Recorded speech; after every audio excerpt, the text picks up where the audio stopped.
And we're live. Welcome everybody to another DoneJS contributors meeting.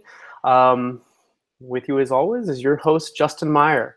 We're gonna be talking about a lot of fun topics today, and I will get started with my status.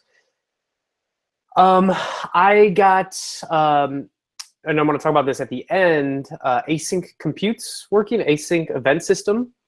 I started also on the guides, working on a new guide section, and it's a do MVC guide. Hopefully I'll have all of that working tomorrow or next week, and I'll actually have the whole guide section done next week is my plan. So that's my status. Who wants to go next? Prashant? Sure. So I was working on this CAN list issue, which is the issue number 12 in CAN list, in which we have problems with the CAN list iteration. It was iterating over uninitialized values. So a few hours ago, I submitted a pull request for this issue, and I have requested a review. So yesterday I got your comments. I'll go over those comments and see if I can make the necessary changes there. So I'll be working on that. That's my status for this one. Awesome. Thank you so much. Yeah, it was just the only thing I suggested was sometimes instead of just doing type of value equals undefined, you can just check if like it is undefined, the value is undefined.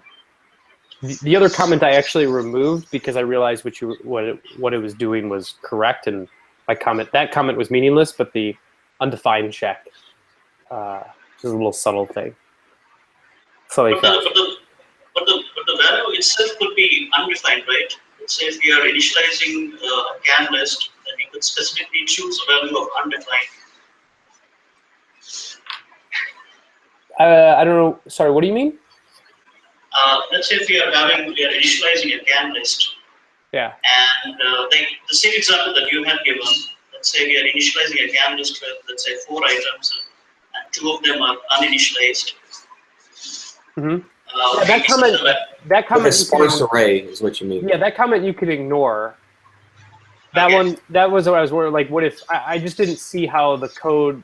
I was just mixing up some like ampersands in your if case. But the only thing that I was going to say was that somewhere in there, it's like checking if the item is doing something like type of item is equal to undefined. Like in that case, it could just be if item is undefined or not undefined, and that would do the same thing and a little bit faster. Okay. That was the other comment that I actually deleted that I wrote. So cool, awesome. Right. Thank you so much. Matthew, you want to go next? Yeah, why not? I got this done in the site. Hopefully it's done.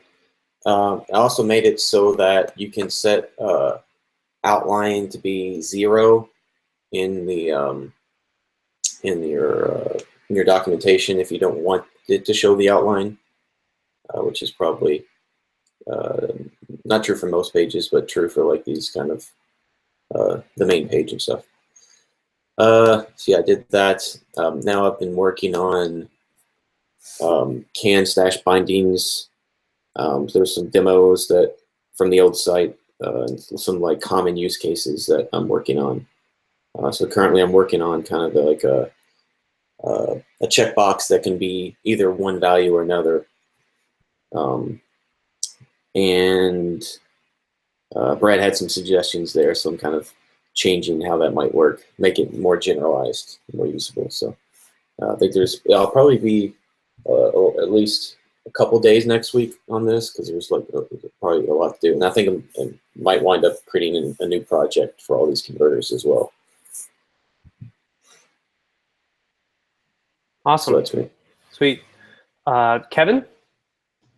Sure, I can go next. I don't have anything too exciting. I've been working on 3.0 bugs, so I added some documentation for the resolve function in asynchronous getter. It used to be called like set prop value, but trying to call it resolve everywhere now, and I explained how it can be undefined. I just added another explanation. It was kind of already talked about a few times.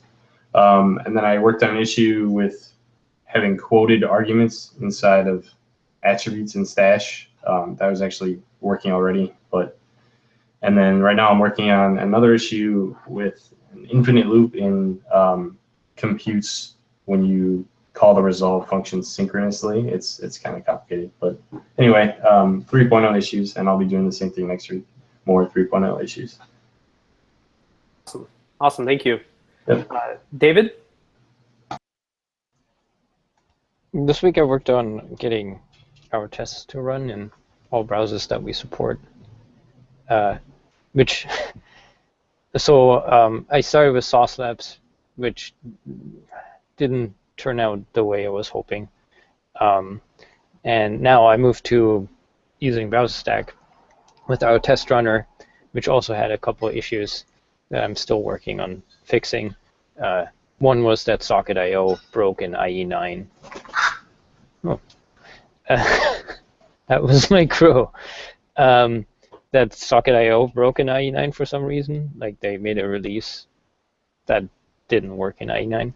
So I fixed that, but now I'm also fixing some long-standing tests in our test runner that gives us per test timeouts, because it was really annoying having to wait 10 minutes for Travis to stop the test. Hopefully I'll have it running in IE9 today. I have it running on Chrome and Firefox and BrowserStack already. So I think that's a good way to go with getting all our tests run. I'm doing this just with the CanJS main repo right now, but we might want to set it up for every repository if it's an easy change. So hopefully that'll how fast is it? Like, it's pretty damn slow, but like you're waiting 20 minutes probably. Yeah. So the problem with, we could get a bigger plan for BrowserStack, but it only allows 2 parallel sessions. So I have to run it all in sequence instead of at once. We could get a bigger plan, but it's like $400 a month for 4 parallel sessions, and that's not even all we need. So I don't know if it's worth it. I was thinking It might be. I mean, we can discuss this later. I was thinking we could just run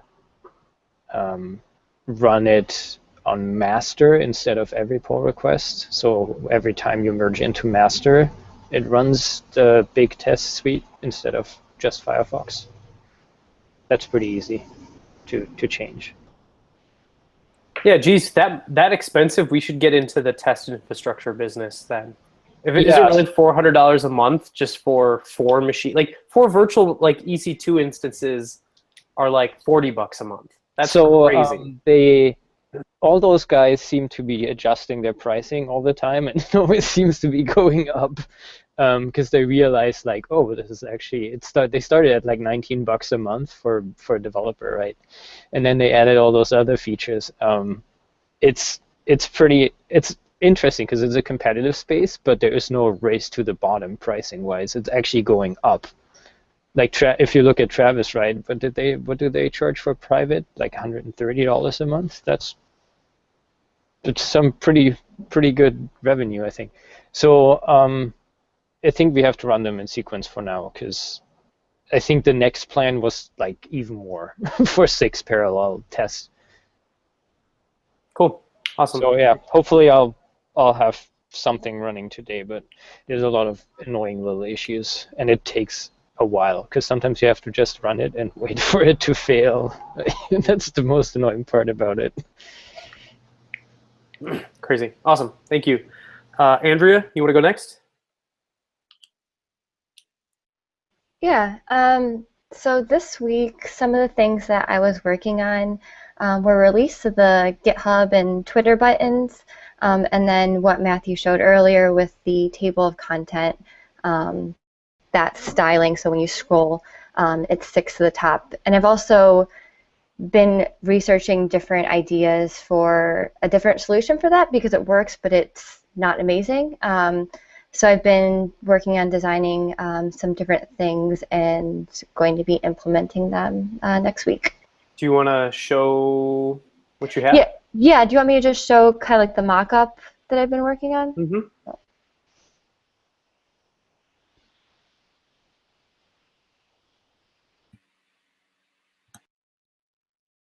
Okay, so this is just some mock-ups I've been working on in Illustrator.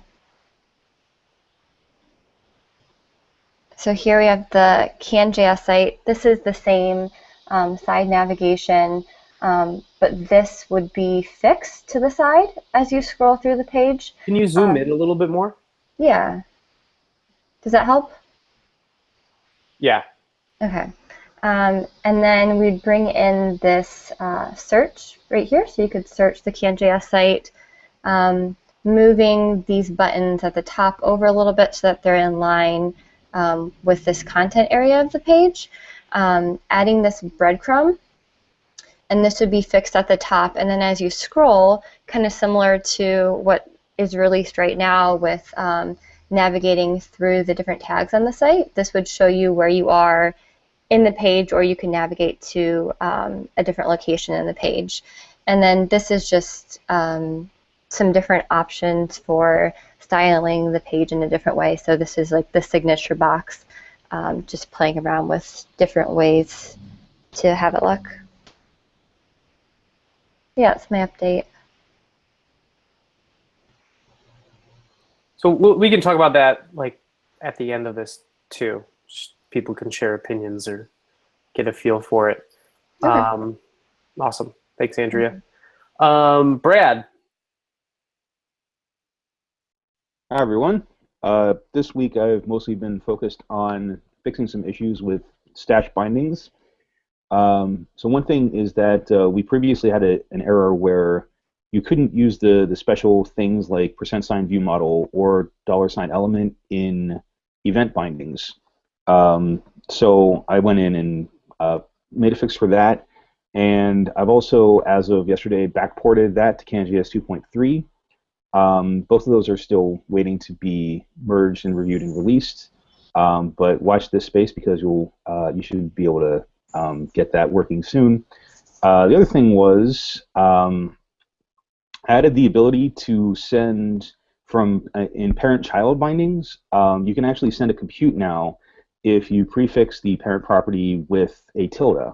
The same way that we do sending computes to helpers and such in in normal stash binding. So previously that wasn't possible, but now it it essentially just works as you would expect. So in the child side, you get a compute. When the parent updates, the child gets the value. If the child pushes to the compute, it doesn't go back to the parent. If the child overwrites the compute and then the parent updates, it gets a compute again. So that plus some documentation has been my week up until today. I'm also going to be working on type conversion when you use null or undefined. Currently, what's happening with can define and can map define is if you set a type constructor for a property and then you pass that property null, it still creates an object but passes null to the constructor, which is, I think, not generally what people want.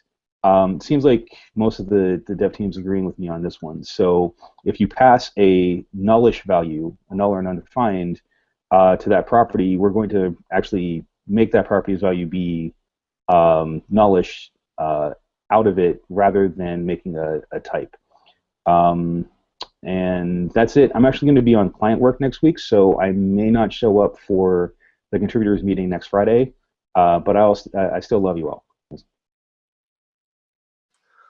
Sounds good. Thank you, Brad.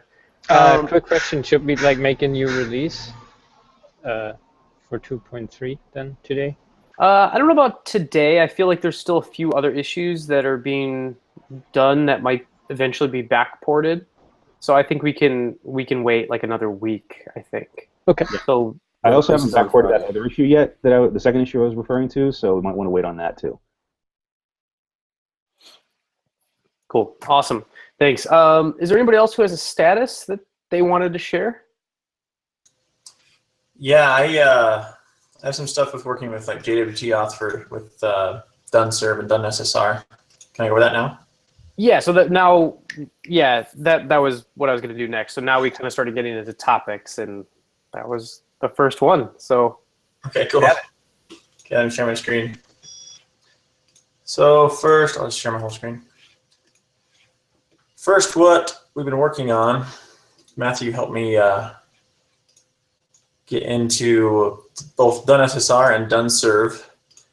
And basically what we've done is made it so that you can, like, in order to allow SSR to work with JWT tokens, basically what we're doing is sticking, like, for server-side rendering or like first load scenarios, you have to have a cookie in order to identify the user. Normally you wouldn't use cookies if you're using JWT. do you want to take a step back and describe what JWT is? Yeah, let's do that. So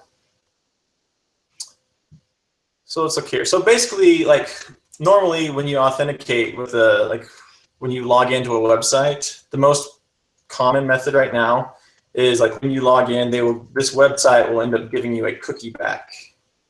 Okay, so when you you go to mybank.com, you log into their server, they send you back a cookie, and your browser stores that cookie. And then the browsers are designed that whenever there's a request that's sent to that server that the cookie corresponds to, because cookies are actually, they're labeled by domain, and so the browser will only send this cookie that's labeled with mybank.com to mybank.com. Okay, but every request that goes to that server will now get that cookie attached, right?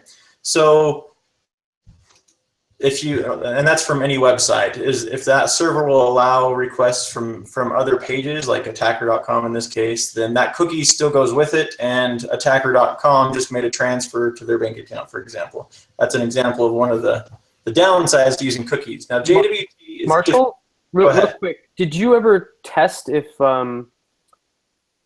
you can create a form that would do a post and that would be given the cookie? Like, no, I didn't test that part. I did some other testing. Okay, I assume that probably would work, which is dangerous.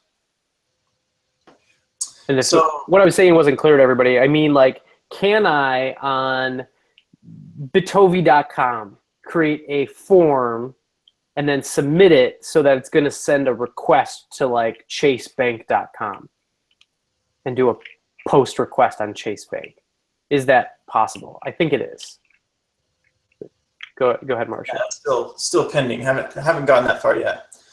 So with cookies, it's basically all it contains is the session ID, and it sends that session ID, which is just a number or a string or whatever, to the server, and the server looks up with the database or in a session store of some sort, looks up the user, and then verifies that user is either, if they're like valid or whatever security they need to check on that, they'll take a look at that. Now a token is different. So if we go to jwt.io, is a place where you can actually play with tokens. Tokens, as you can see, they're longer. This is an encoded token. It's not encrypted except for one little part of it here. But basically it contains, it can contain more information. So in this case, this token contains this sub attribute with this number in it, a name of John Doe and admin true. You can actually put additional information in here, which makes tokens useful gives tokens an advantage over using cookies, because you can actually read this payload information directly out of the token, and you can actually skip that round trip to the database. So there's only one part of the token that's actually encrypted, and that's the signature, which is I believe that's the last section actually, right here. you have basically a secret code that you type in here, and whatever your secret code is, and normally this would be like a really long random value that you would only put on the server side. So anyway, when the server receives a JWT, it checks this part right here to see if this signature matches the payload, to make sure this token hasn't been tampered with. So as long as it passes that check, then it knows it can use this data directly and doesn't have to go to the server. So difference is, I mean, they're kind of similar, but the biggest difference is when you use tokens, you don't typically use cookies. Okay, so what happens is you don't get this effect, because tokens are normally stored either in memory, or if you want to like have a persistent session on the browser, then you stick them in local storage or local storage. And the plus side to that is you don't run into the situation where the browser automatically sends the cookie to the bank or to whatever website you're logged into. So now what I'm working on is putting the JWT token in a cookie in order to make it work with server-side rendering, because cookies are the only things that get sent with every single request that you can use for authentication. So the way it works is we've updated, let me go back to here. So basically we've updated SSR, both DoneServe and DoneSSR, to allow you to specify where you can look up a cookie. So in this case, the cookie name is feathersjwt, and then you also have to specify the domains that are allowed to receive this cookie. So in this case, anytime the SSR server makes a request to canjs.com or donejs.com or whatever your API server is, basically these are the AJAX requests that the SSR server is making. It will look up the cookie that's stored in, or look up the cookie with this name, pull the token out of it, and then send the token along inside an authentication header, which typically looks like this, or authorization header, excuse me. Authorization is a string that says bearer, and then your token is here. So it will pull the token out of this cookie, stick it right here as an authorization header on the request, on the AJAX request, and then that gets sent from your SSR server. So that gets sent from your SSR server to the API server, which basically allows the SSR server to make requests on your behalf to the API. So on first load, your page actually has your data, it can have your private data in it. So the concern here is, and it took me a while to work this out to make sure it's safe, and I'm still kind of working on some edge cases like what Justin was talking about. The concern here is, we're back to this, what they call cross-site request forgeries, where attacker.com can make requests, and with this cookie, because now we're sticking the JWT in a cookie, so now are we vulnerable to letting that JWT, basically letting attacker.com make changes to whatever our API is or our server is. So what happens is this JWT, well, first of all, the API server, so here's the reason the API server is still not susceptible to attack, is that it ignores cookies completely. So if this cookie with this token gets sent up here, this server doesn't care. It doesn't have a cookie parser on it at all. It's only interested in looking for the JWT token in the authorization header of the request. So your API server is not susceptible to attack, but what we're now investigating is there a way to kind of proxy attack the API server or to siphon information out of it through the SSR server? So doing some initial testing, well, there's another technology that's kind of involved here, and that is CORS, which is like cross-origin requests. So if you make a request, basically attacker.com making a request to mybank.com. mybank.com server can have some policies on there that say, am I going to allow attacker.com to even talk to me at all? And it's also useful in the browser. So your browser can be configured. So here is, okay, let me take a sec to gather thoughts here. So right now, the way it's set up, as long as the default cross-origin requests or setup, Core's setup for a browser right now is, or browser and server combination, out of the box with like Express server or default, like a web server, typical web server, doesn't allow cross-origin requests. Okay, and browsers actually treat it the same way. So right now, for example, if I fire up a server, and I forgot to do this beforehand, but I had a little demo ready. But if I fire up a server and basically start up these two servers, and then I'll go to say like attacker.com, a second website, and try to make an AJAX request to the SSR server, the SSR server actually receives the request, processes the request like normal, prepares the response, but the browser blocks the response from coming back. So you actually don't see anything. I was able to actually set it up with cores. I tried to put everything on one server and like middleware, like an Express server with middleware. And I enabled cores because my API needs to be able to receive requests from like mobile devices and multiple other websites. So I enabled cores here, and SSR has to be the last service on that server. With cores enabled, when I make that same request from attacker.com to say my bank or whatever the website, the SSR server is, it'll actually send back the full response with, like if you open up your Chrome, like the preview of the request in the Chrome browser, it'll actually show you the full website right in the preview. So, but with cores turned off right now, it looks like everything's safe. We still need to test some other, like the scenario that Justin's talking about with iframes. But it looks like everything is safe so far to be able to use JWT tokens inside of a cookie for SSR and then ignore the cookie on the API server. And there's a lot of information there, so I'm not sure I explained myself very clearly, but go ahead and shoot questions. I guess what do you mean by safe? Because it's just as safe as using cookies would be.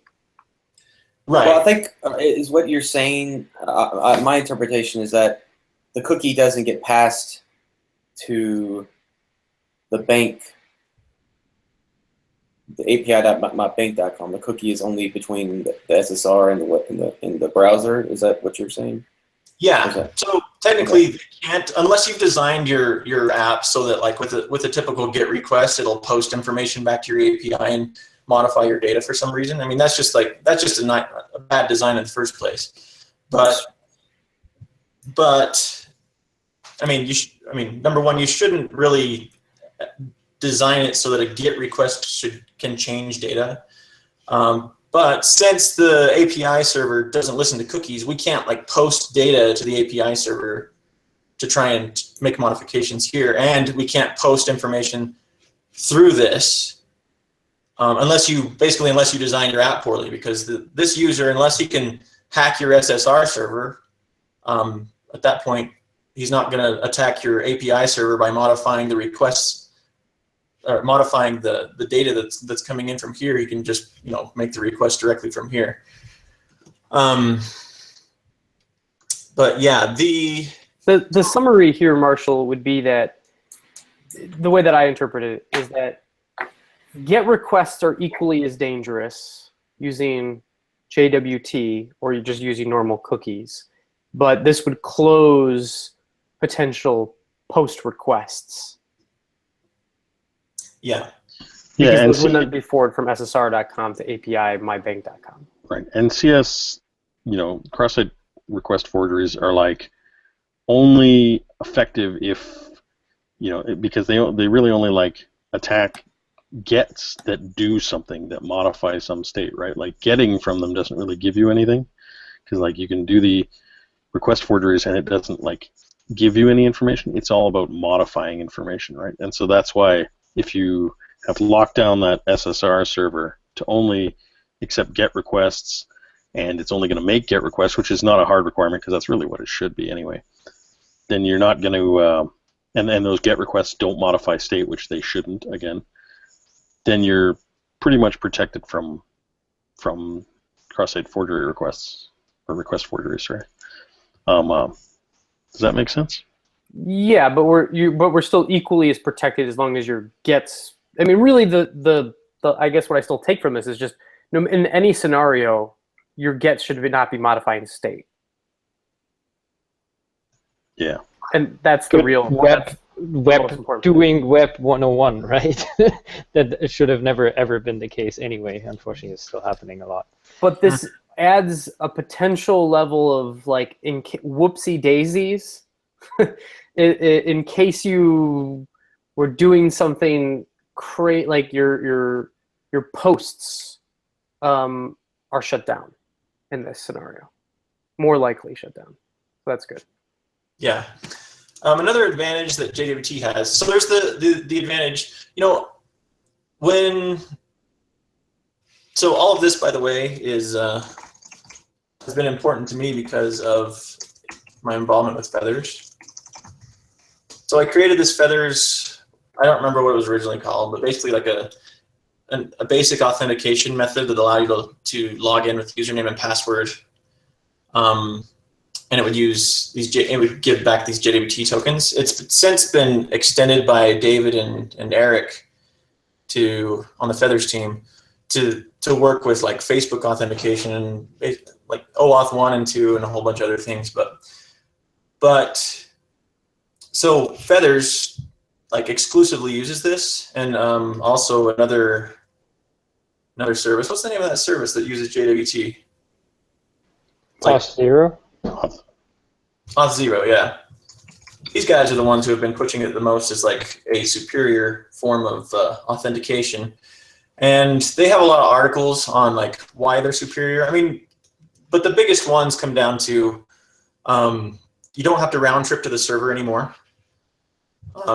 I originally misunderstood how this would work because JWT tokens have an expiration on them. Let's see if it shows back here. Doesn't show anything here. But basically you can specify when you create them on the server, you can specify that this is going to automatically expire. I believe Auth0 does 10 hours and Feathers does like 24 hours. But that kind of poses another risk there, where if you're going to blacklist a user and say like revoke their access, well, that token, there's no way to blacklist a token and still have it be and still avoid avoid this request back to this round trip to the database. That was my original understanding. Just in the last 2 days, though, I've polished my understanding a little bit better. So there's an additional type of token that's called a refresh token, which basically is just an additional token that when this token expires, you can use a refresh token, which has a longer expiration time on it. But a refresh token, you can't make requests to the database to change data. All you can do is use that token to go get a new token. So at that point, that's when you can make the round trip to the database and say, is this user valid or is this user blacklisted or has this user's permissions changed? So when you trade in this refresh token, it will do all those checks and then give you back a valid token if the user is still, if the user is still valid, period. Marshall, I don't mean to interrupt you, but go ahead. I know what you're talking about, and I find what you're saying confusing. So, okay. Does anyone have a understanding of what he's saying? So, I think I follow. No. I could use a repeat of it. Okay. Let's start. Just say, let me try and help at the beginning. So what he's talking about every time he says round trip to the server is with a JSON Web Token. One nice benefit is when you hit an API, you don't have to check whether that user has the right permissions or whatever to do whatever they need to do, because the token itself can hold those roles, and you can ensure that the token wasn't tampered by the signature. So all you have to do is check like a key basically, or Adam, I get that, but I don't understand why I produce this token that says you have access rights Yeah. to something, right?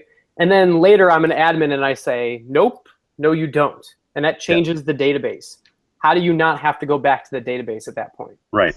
That's what he was talking about with refresh tokens. So the idea is that your general tokens, the ones that like your API access tokens, have a short expiry life. Like they have a short life before they expire. When they do expire, you don't just automatically stop them. You then you take their refresh token and you say, hey, this guy just failed his expiry date. Is he still valid? And they say yes. You know, the server that issues the token says, oh yes, he's still valid. Here's a new token for him. Or it says, no, that guy's not valid anymore. Block him out, or whatever. But to be like totally, I mean, you're talking about eventually consistent data. Yeah, and so exactly. So if you were the admin and you revoke somebody, it'll take until their current token expires before they'll be actually blocked out. That's a trade-off. Yeah. So I mean, if you wanted it like instantaneous, like no. Yeah. In that case, you take away all the. You have to make your refresh like every single time. Yeah, which would take away one of the three major benefits of chasing with tokens is not having. You can kind of you can create a method of like fixing that though, but with a library that's basically you'd have to implement this both on the server and the client. As long as you're using Socket.io or some kind of server push event, you can create a client library that will listen for like swap out your token event, like erase the old token and give it this new one, for example, so that if permissions do change, you can have your server send out a new token and push it to the client and say, these are the new permissions. So you can kind of get around that, but only in a socket situation, not if you have something more. That's really in a non-malicious attacker way. Yeah, if I'm a troll and I'm gonna block your WebSocket connection in my host file to prevent you from blocking me. I don't know. Yeah, it's no, but that's exactly right. It only prevents you from non-malicious attackers. You know, people who aren't trying to do it intentionally, right? Mm-hmm. So there's one benefit which as of 2 days ago when I was talking to Justin about this, I thought, this isn't a benefit because I didn't understand refresh tokens very well. But you really don't have to do the round trip to the database, which saves potentially a lot of load on the database. Just depends on what your app configuration. Another advantage it has is multi-server authentication. So when you create that cookie, the cookie has the domain name attached to it, right? So if in a, for example, microservices situation, the cookie is only valid for that specific domain. There are some tricks that you can use. I mean, you can, I guess, maybe if you're doing cross-domain cookies, so in this case, it'd be like a completely different domain here, but they have like similar auth setups. API 2. That cookie, you can actually configure these servers to understand this cookie and to accept it, so you can communicate with those servers directly from the browser, and not have to have some kind of like gateway API that then distributes to all of these separate ones. So with microservices, like with what, for example, Netflix uses, I think they have like 27 different servers, and each one of you pull your videos from one server, like the metadata information, and various different resources they have for their business. Each one of them is operating on a different server, and this allows them to use like a JWT token will allow them to authenticate to each one just by authenticating with one of them, because all those servers have been pre-configured to understand how to operate and how to authorize users with that token. It also would allow something like Auth0 to work, where you can have an entirely separate third party handle your authorization and stuff. And there's another advantage that also comes into play, because when you have a situation where you have, say, server 1 here, well, let's just say you're communicating with this service, but this service needs to make a request to these 2 other services in order to like populate all the data that they need. So typically what will happen is like a DevOps guy or whoever's managing the network will just set up a secure path between these two servers.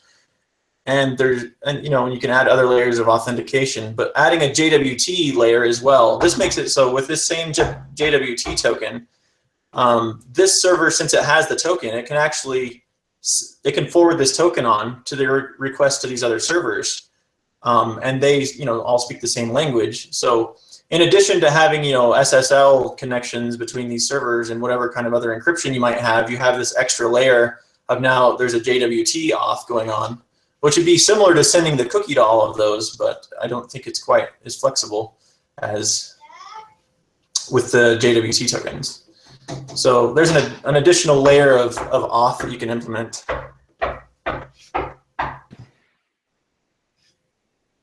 So, and that kind of sums up really, I mean, there are other ones that Auth0 claims, like with mobile apps, JWT auth is a lot better than they claim. I haven't looked into it because I don't make mobile, non-JavaScript and HTML-based mobile apps.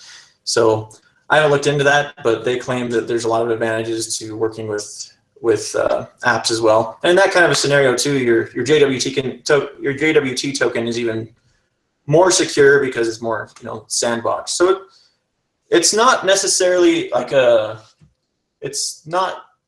perfect replacement for tokens in every situation, but that's most of the apps that I would build. So this is all my opinion based now. I think that JWT token auth is a superior solution for the way that I would build an app, but that's just how I build apps. So anyway, that's why. One moment.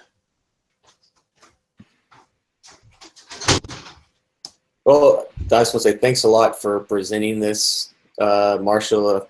JWT is something I'd heard of before, but I basically knew that there was JSON involved somehow, but that's basically all I knew about it. But I feel like I understand a lot more about how it works and what some of the advantages and disadvantages are. So thank you. Hopefully that was clear, because that was really hastily thrown together. No, I think it's very clear to me. Yeah, you should write a blog article on it. Yeah, I think that's kind of. Isn't that the plan already? Actually, I was heading with this stuff. Well, I'm writing the blog article on using DoneJS with feathers because I just see that as like the ultimate stack right now that we could use. But yeah, once I get that article out, we're gonna need something like this to promote as well. And I think we can make it controversial enough to get some good traffic to it. So. For sure. Cool. Awesome. All right. Other topics anybody wanted to talk about? I've got a few others that I wanted to hit. Let's start with the design. Andrea, I don't know if you want to put that up real quick. I do want to. Where did it go? I wanted to show that what we're basically doing is ripping off Facebook, which is all right. Here we go.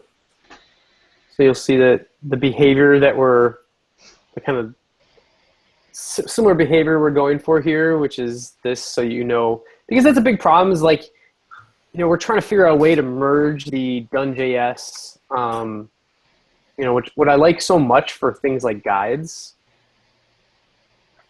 right? I love so much this ability to kind of know where you are and follow through with it, and kind of see that with the problem of CanJS, especially with API docs, is that they can get huge, right? There's this basically infinitely nested structure that we need to support. So this kind of accomplishes that, right? We could have our infinitely nested structure here, and then we can have this on this page. So that's kind of what Andrea has mocked up within the that looks like a breadcrumb site, isn't it? There's a breadcrumb there for sure. So does ours have a breadcrumb? Yeah, you can see. Oh no, I'm seeing your face. I'm not seeing her. Oh, no.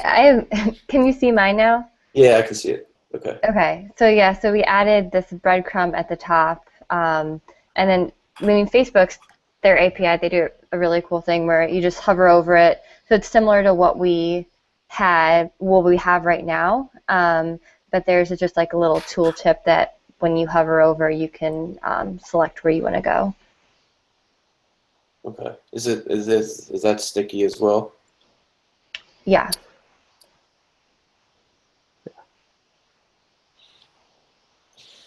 The other thing that she's mocked up here is just like how signatures will be differentiated from like normal text content with that kind of blue bar. Yeah, I just trying to find a way to add a little more space in between some of the sections. I thought it was a little bit jammed together, so I just added a little more space up above here, like with the title, and then I'm playing around with different ways to show this signature here. Yeah, and like Justin said, differentiate it from the rest. So my latest version, I made all the H2 and H3 tags this blue because they're linked in the page. So when you navigate to them, I thought it makes sense to have the blue link in there. And then you can see a different kind, not the coded version of the H2 tag down here. One thing that we're going to have to do is make this like an old school Ajax-y site that also works off push state, but like in a really, to me at least, uncomfortable way. Because what we're going to want work is, because it's a statically generated site, it's going to be a little, well, I don't think it'll be hard, it's just going to be annoying.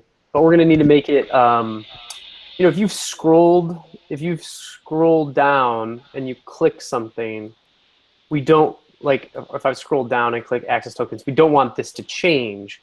But the problem is we don't have like an API really to hit for this stuff. We just have a static site.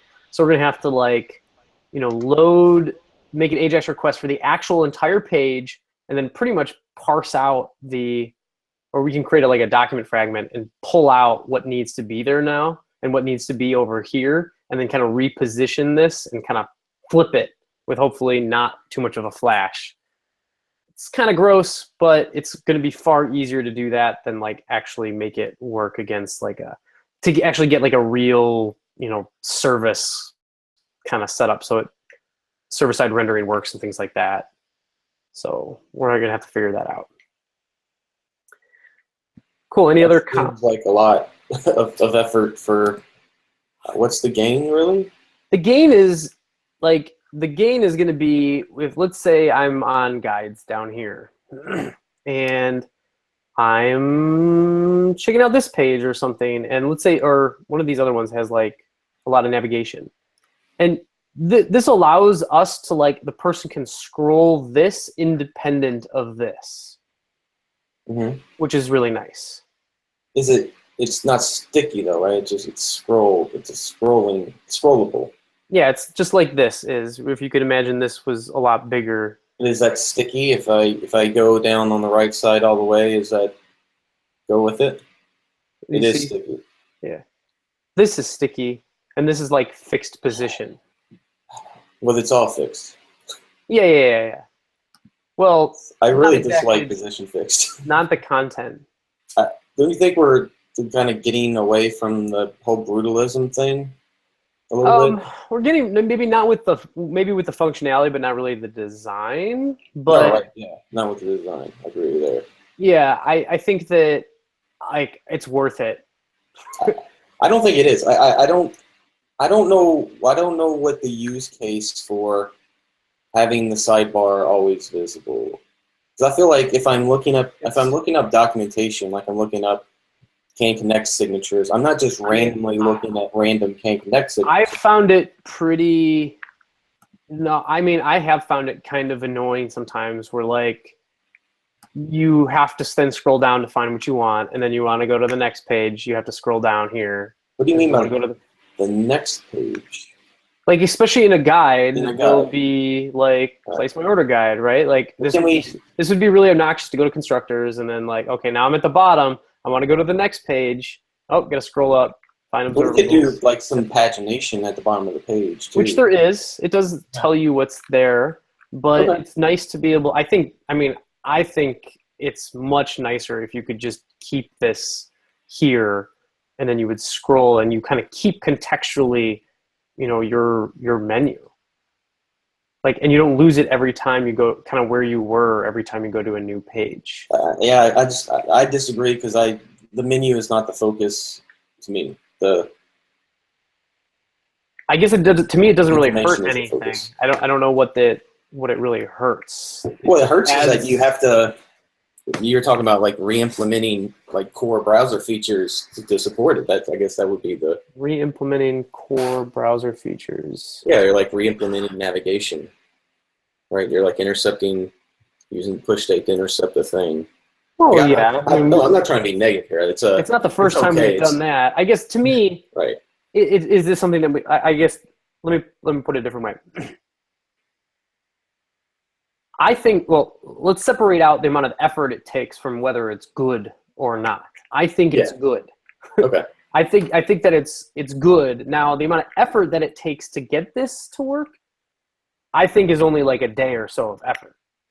And to me, then it's justified. It's worth it. We can do it in parts where we could say like, well, we're just going to make the whole site scroll and just leave this alone. Mm-hmm. And we can do that. And just this stuff is sticky up on top, and we can do that. And then later we can make it, we can make this behavior where when you click, your context isn't going to be lost. Okay. Yeah. Cool. Awesome. And what about the search? So a search. So we're going to try to do that. Well, that's going to.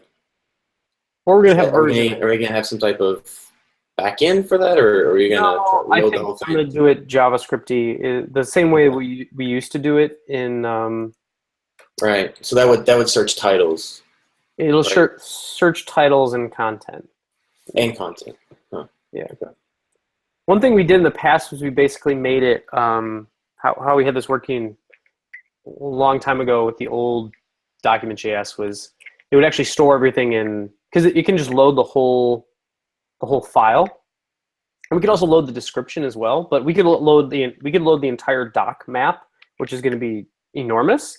But we could load it and then store it in local storage, and then once it's there, then we can do like full text search. But it'll take like 3 seconds to load. Yeah, but First time, and then when the versions change, we kind of blow it away when there's a new build of the documentation. so is the idea the blue line here? This is that one signature? If you went to a different one that had multiple signatures, would there be 2 blue lines or? Yeah, so this is just one signature. So it would just be every signature would have this line on top. I don't know if you can see it because it's really faint. And Yeah, so I see it. yeah, there's a border top and border bottom, and then that blue line. So this is one idea, and I'm just playing around with different ideas too to show this. Yeah, and maybe brings we attention that this is one unit. This is one signature.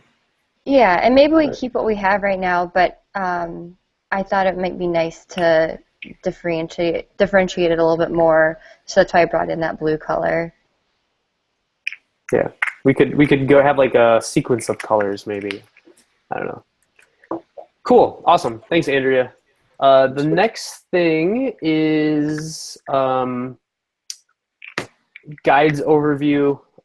Just it's good for people to know that now that the latest site has these things are more or less filled out, especially the documentation. I started writing that up, like how to write good documentation, especially the different sections and what should go where. And just to give a quick review of it, most pieces of documentation have 3 parts. They have a description, and then they have the signatures, and then they have this kind of like body content. And the description is supposed to be kind of like a high-level why and what. Kind of fast and to the point from a user-centric point of view. Like, what do you use this function or module or whatever for? Like, what is it doing for you? Signatures are kind of a continuation of the what, and they also should kind of explain how, include a little bit of source code that shows like a bare minimal example of how to get it working. So compute is a good example here of a signature. You know, it explains a little bit past like the what it's doing, this signature, especially how it differentiates itself from, you know, the description, creates a compute that derives its value from other observables. So that's what this signature does. And then like how it works, a high level summary. Use can observation to call the getter setter function and track its observables. Maybe I would elaborate a little bit more, but at least it's starting to do that. Then it gives a high level, like just a quick example of its use, and then the parameters and whatnot. Signatures are designed to be like for the kind of person familiar with CanJS. Like they've used it, they have some specific knowledge that they want to need, so it's like terse and to the point is a point of signatures, and then the use section is, this is where we get in kind of guides territory. Like this is more where you're gonna hold people's hands through comprehending computes, show different examples and use cases and things like that. Any questions, comments there? I looked at all the contributing stuff. There's a few pages, right? I thought they were good. Hey, thanks. all the different contributing. Yeah. So yeah, that it was broken into different ways you contribute. Yeah, it's not totally fleshed out yet. Like there's, you know, how to submit a bug report, and like I've tried to start talking about like how, you know, we prioritize things and what that means. Evangelism, like how to, you know, if you want to spread the word about CanJS, like some resources to help with that. How to get involved, how to submit a feature, same kind of thing. Examples of, you know, really nice feature requests. At least I feel like this one's my favorite because it's just like so specific and like a million examples. The other thing to talk about is I'm just bringing in like the tone of the guides. Is I use this analogy that, you know, picking a JavaScript framework is like a long-term relationship, and we want CanJS to be what you marry. So I kind of have like little lame nerd jokes scattered throughout that kind of use this analogy as like, oh, you first have to meet CanJS, and then you start dating CanJS. Then, you know, you want to commit to CanJS but get better in the relationship as you grow. And then finally, like, you want to have like baby projects and contributions to CanJS, and this is how you get involved with that. So I'm trying to outline this, like, what I really think should be our kind of evangelism or outreach, or like really what we should eventually do if we were getting really good at this open source thing, is we would kind of be measuring as people kind of move in and out of these kind of different phases of the relationship with CanJS and how we're doing getting people from one to the next. And I think this is just, I liked aligning it that way because it kind of aligns, I think it aligns with my thinking on how people should move through and guides them that way. You could be introducing potentially thousands of developers to their first like conscious relationship. Oh, that's good. I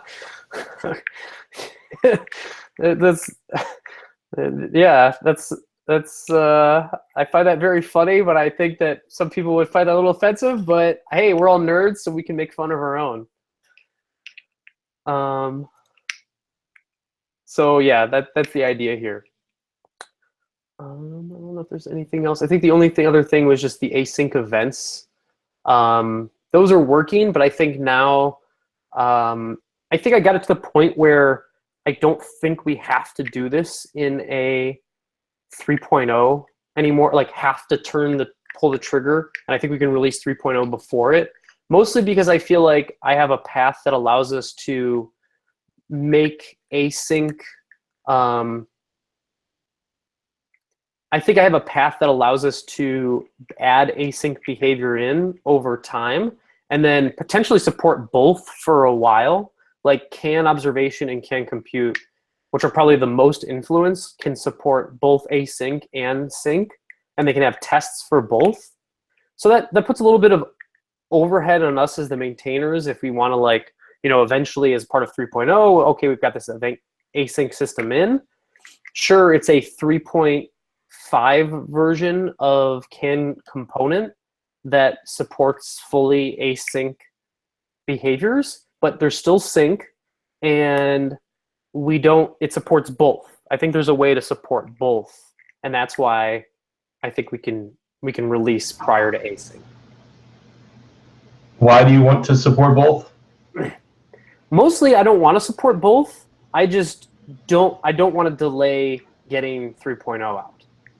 So I'm willing to support both for some time in order to get 3.0 out earlier, and for 3.0 to be a little bit like, you know, I'd prefer to be more deliberate in introducing async instead of just like, okay, let's spend the next like 2 weeks making it happen, and then not have any apps written against it, and then just like who knows what horrible dragons are lurking in those shadows. Like, to me, because we can support both, I'd rather like slowly add this functionality over time. Yeah, I think it's total more work, but I think we're putting we can put our toes in the water this way. I think when Justin and I discussed it, there's like some unsuredness about what's the most optimal way to make async happen. Like, you know, what's the most optimal way to get DOM updates updated the quickest? Mm-hmm. There's like some we're not sure yet, I think. So I think it's good if we can work out those kinks before making it the default. Okay, so the idea is put it in now as an option, have some apps actually try it, see what happens. Yeah, and I think the really what it was is like, I was afraid that it would be just like this black or white, which it kind of is, but it would be, to me, it's not so hard to maintain. Like, I just have, I could show what I did. I have, I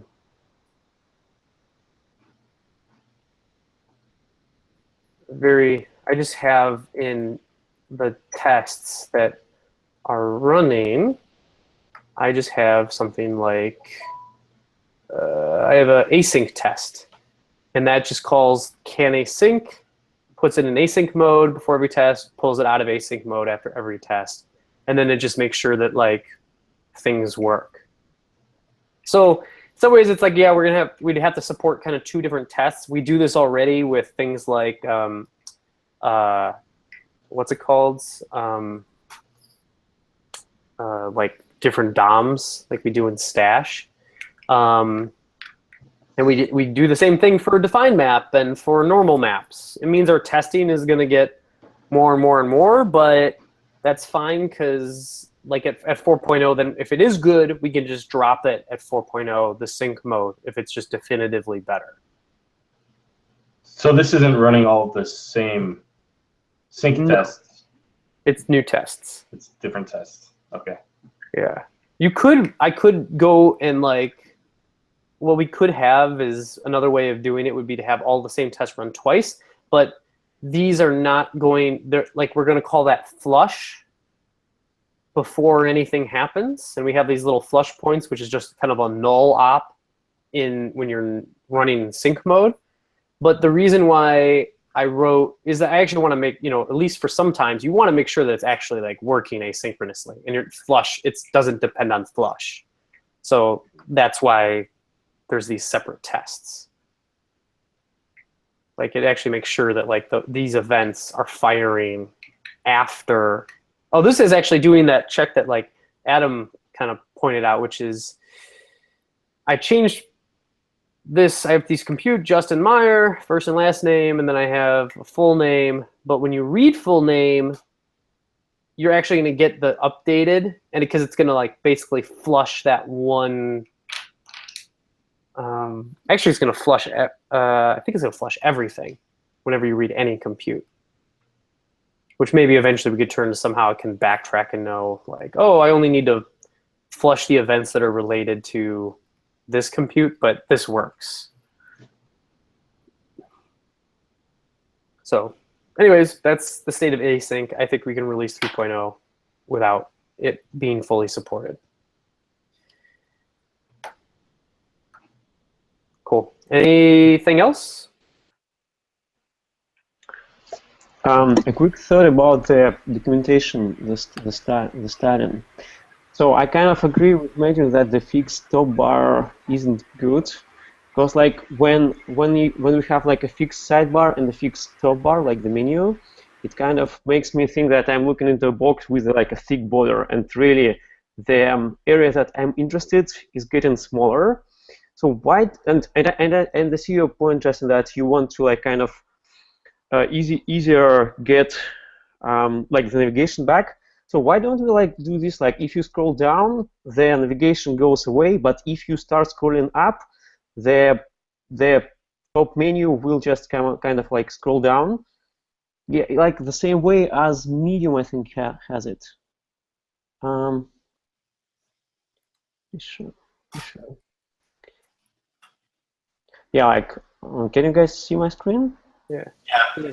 Yeah, so let's say this is the top navigation with breadcrumbs, etc. So if I scroll down, like it disappears, right? And I can focus on the content of the documentation. And if I just start scrolling up, yeah, it will like.